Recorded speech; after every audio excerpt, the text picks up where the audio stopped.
ఆదిశంకరాచార్యుల వారి దగ్గరికి ఒకరోజు ఒక కాపాలికుడు వచ్చాడు. కాపాలికులు కపాలాన్ని, ఎముకల పేరును ధరిస్తారు. వారు శ్మశానంలో నివసిస్తారు. మజ్జ మాంసాన్ని ఆరగిస్తారు. వారిది వామాచారానికి చెందిన ఉపాసన పద్ధతి. ఆదిశంకరులు వామాచారాన్ని ఖండించారు. వారి ఖండనకు కాపాలికులు బదులు చెప్పలేకపోయారు.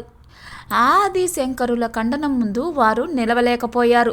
అందుచేత వారు శంకరులనే లోకం నుంచి తొలగిస్తే వారి బాధ ఉండదు అనే నిర్ణయానికి వచ్చారు. వారు ఒక కాపాలికుణ్ణి శంకరుల వద్దకు పంపారు. శంకరులు ఏకాంతంగా ఉన్న సమయంలో ఆ కాపాలికుడు వారిని దర్శించి, స్వామి, నేను కపాలిని ఉపాసిస్తున్నాను, అయినా స్వామి ప్రత్యక్షం కాలేదు. అష్టసిద్ధులు గడించుకున్న ఆత్మ జ్ఞానిని బలి ఇస్తే కపాలి తప్పక ప్రసన్నుడు అవుతాడు. మహారాజును బలి ఇచ్చిన కపాలి తప్పగా ప్రసన్నుడు అవుతాడు. కపాలిని ప్రసన్నుణ్ణి కావించుకోవాలి అనేది నా కోరిక. ఏ మహారాజు దగ్గరకైనా పోయి వెల్లడిస్తే నా తల తీస్తాడు. మీరు కరుణాసాగరులు. అష్టసిద్ధులు మిమ్మల్ని వరించాయి. ఆత్మవేత్తలలో మీరు అగ్రగణ్యులు. నా మనోరథం మీ ద్వారా నెరవేరుతుంది అనే ఆశతోటి వచ్చాను అన్నాడు. ఆ కాపాలికుని మాటలు విని ఆదిశంకరులు సంతోషించారు. నిరుపయోగమైన దేహం కూడా ఒక ప్రయోజనాన్ని సాధించగలుగుతూ ఉంది కదా అనుకున్నాడు.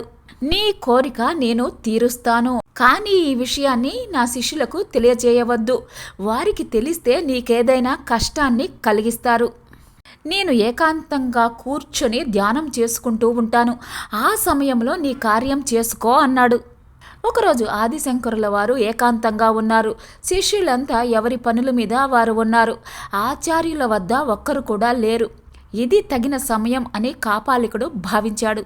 ఆదిశంకరుల శిరస్సును ఖండించటానికై కత్తిని ఎత్తాడు.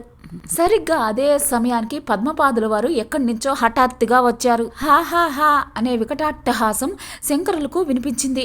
వారు కనులు తెరిచి చూసేసరికి కాపాలికుని శరీరం ఖండాలుగా చీల్చబడి ఉంది. ఏమిటిది అని ఆదిశంకరుల వారు ప్రశ్నించగా, పద్మపాదుల వారు, నాకు తెలియదు, నేను గంగా తీరంలో ఉన్నాను. దేహం ఏదో పరాధీనం అయినట్లు తోచింది. ఇప్పుడు తెలివి వచ్చింది అని చెప్పాడు. గంగా తీరంలో ఉన్న పద్మపాదుల వారికి నృసింహస్వామి ఆవేశించారని, వారే ఈ కాపాలకుణ్ణి చీల్చివేశారని, తను విన్న అట్టహాసం నరసింహస్వామిదే అని ఆదిశంకరుల వారు చెప్పారు.